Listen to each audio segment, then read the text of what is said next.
The midday matinee matchup ends in a dub for the Denver Nuggets, who get the win over the Portland Trailblazers, 128-112, the final. Welcome to Nuggets Postgame Live, presented by your Front Range Toyota dealers, Katie Wingy, Chris Dempsey. The Nuggets get another win here at home. That is 4 straight home wins here at Ball Arena for the Denver Nuggets. Everybody was available tonight, everybody in the primary rotation for Denver. What did you like most about this win? Yeah, I mean, they started to look like the Nuggets that we remember from way back in November, the last time we saw them all together. Look, I think a few things about this game. One, the starters looked amazing. I mean, every single one of them in double figures. The bench made sense. And we said this prior to the game, which was Peyton Watson, and we'll get to him in a more fuller circumstance here shortly, but one of the things he was going to be able to do was allow the bench to Tim Hardaway to not have so much pressure on him to do all the scoring off the bench. Well, voila, Peyton Watson comes, Tim Hardaway didn't shoot it very well, Peyton Watson does, and your bench just rolls on. So from starters to the bench to some of the lineups, we saw some experimentation with some of the lineups here in this one, which we'll get to as well. I just thought this was a really fun victory for the Nuggets. Everybody contributed. You're starting to look at a team that is resembling a whole heck of a lot what it started the season off being. Let's talk about what the starters did tonight. You mentioned all of them in double figures. We are seeing this group round into formation to what we saw at the beginning of the season. And there is debatably no better starting lineup in the NBA than this starting five right here.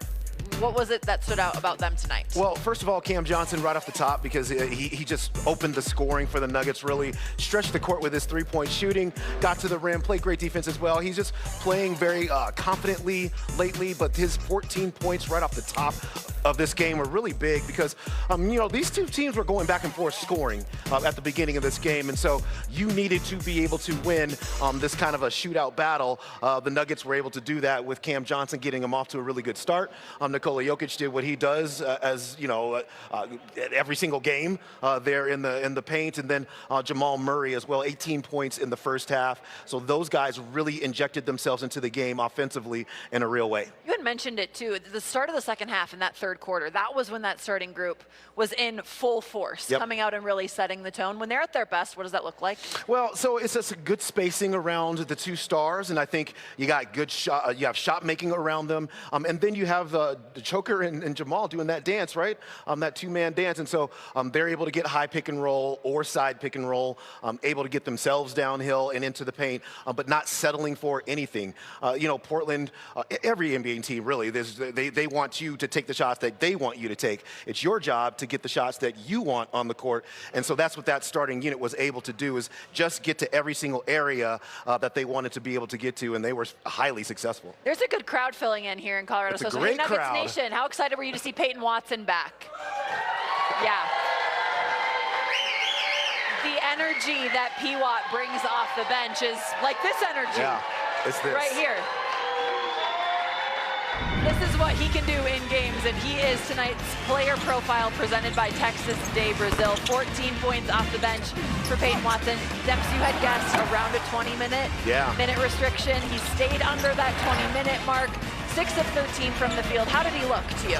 He looked exactly like he left, and I just, you know, great for him. And look, he talked about the altitude getting him a little bit, right? He's a little tired. Yeah, he's a little tired. But gotta get back into game shape. But his game didn't look like that, right? I mean, he just got immediately. So you understand what kind of, you know, kind of a Swiss Army knife player that he really is. And I mean, it's just not point production, it's everything. And I haven't even mentioned defense not one time, and I need to do that because that's one of his main, you know, areas of impact on a court. So he looked great for not having played in, what, 19 straight games prior to this. And now, obviously, as he continues to get his conditioning together, it'll just get better. And I think, too, he looked like he was questioning some shots, trying to find where his role would be within the flow of the offense. That will come with time. Yeah, it will. And, you know, they did lean him the ball, so he was able to initiate some things offensively. Also got him off the ball to get him back on the ball so that he can get downhill, right hand, left hand, all those things. So, David Adelman, like that was very intentional what they did with Peyton Watson here today, and you can see what he's going to mean to this team ultimately. All right, we're going to take our first time out here on Nuggets Post Game Live. Great to see P-Watt, the Magic 8 Ball, getting it done for the Denver Nuggets. 128-112, the final. Here from Ball Arena, we'll hear from head coach David Adelman right after this. Double for him. I believe it's his 84th of his career. Unbelievable. 22 points, 14 rebounds, 14 assists. And he was going at it from everywhere, Katie. I mean, this was just a three-level scoring extravaganza from Nikola Jokic, and obviously Portland cannot stop him. That is very clear this over the course of this entire season. So, for him, it was really just about kind of picking his spots. He's able to step out, hit a couple three-point shots. He was 8 for 10 from two-point range, and you see right here where he stands on the triple-double chart. So I think it was 84 before the fourth quarter. Okay. That's why I said that. Yeah. He clearly has 192. He's got 192. Yeah, I'm not going to diminish. I'm not getting that wrong. 192 total career triple doubles, chasing Russell Westbrook. Are you surprised anymore by anything that he does? No, I'm more surprised. It's funny because he's so great. Like, he does things out there that you should be surprised. Like, every single time you see it, you should be surprised. He's done it so many times that you're no longer surprised. But you should always, you have to know that it's not normal. What he does every single night in terms of triple doubles, in terms of consistency with the point scoring, with the shot making, everything he does out there, he does every single night, and it is not normal. This is, he is just truly great. He's a legend when we're watching it in real time. Yeah, he got Cam Johnson and Jamal Murray both going early in this game too, 7 assists in the first quarter. But right now, let's go downstairs, get to our Advent Health coaches' comments. David Adelman talks to the media.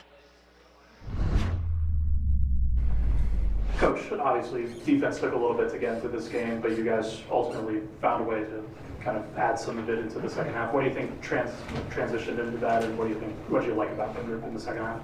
Yeah, much better activity, gotten the ball and pick and roll actions. I thought we sat down and cut off a lot of the drive and kick they got in the first half. And then we defensive rebounded better, which allowed us to run. The 27 fast break points really is off the rebounding. They only had 14 points off their turnovers is not many. So that's just 50-50 balls. Like I said, team rebounding, which leads to offense. The first half, I thought we were going through the motions. We were guarding their plays like it was a walkthrough, not a game. So it wasn't good enough. But I did like the response. And I thought the second unit to start the fourth quarter was awesome. They got into people. They caused some havoc, and that's what they have to do. And I think it's important to remember, when you play that way, Robert Williams sometimes is going to look really good against a small ball lineup. But you have to stick with it and see if it's effective, and it was in the second half. And I thought that kind of flipped the game. The third quarter was better. The fourth quarter was really good defensively. What are you hoping to see from that small ball lineup that you said to start the fourth and the second quarter? What are you hoping they accomplish when they're out there, and what's the style that would mean success for them? Yeah, I think it's got to be forcing turnovers. We did that to start the fourth and got some easy baskets that way. And then I think the second part of that is, when we play offensively, we did it a few times, we have to get better at finding the roller. One team switch 1 through 5 against that group, because they will. And Jamal will get blitzed and all those things. So there's been enough positives in the last couple of games where I've seen guys play make. We got Pate on the roll. He missed the shot, but it was a good play. Spence the other night made an unbelievable pass to Tim in the corner. And so offensively, I think it's going to be, certain nights it'll look tough out there.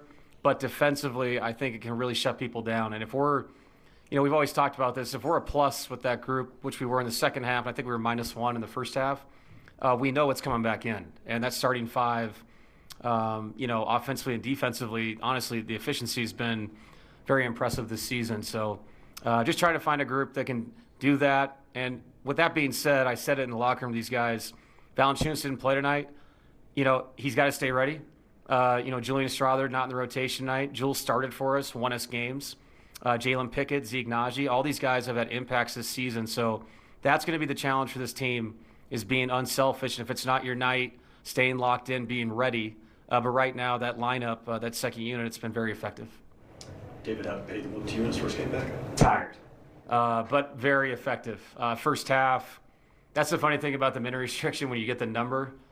Sometimes it's frustrating, and sometimes it's almost too many minutes when a guy hasn't played. Playing 3-on-3 and 5-on-5 with coaches is not the same as playing against the Blazers and Drew Holiday picking you up full the first time you touch the ball. I thought he was good. He was aggressive, got to the paint. I loved the 6 rebounds, the 3 assists. I think the more he has the ball and gets in the paint, the more experience he has doing that. I think the assist totals will go even higher because he really does bring 2-3 people with his length and the way he can finish. So first game back, a lot of positives from Peyton. And you can see the impact on our depth. It's not just him. It's the ability to play different ways, which he provides, with the things he can do on both ends of the floor. I think it's only the 9th game with that ideal rotation, just notwithstanding for you. With all those guys coming back now, do you feel there's more defensively, that you can get more of that second half to get those runouts, to keep what you guys do with everybody back and getting back in familiar roles? Yeah, I think so. And I think when Aaron's, minutes can go higher, we had him in a good spot tonight, but you can almost play small but be big at the same time. I think that's the ultimate goal in our league, is these teams that we say play small,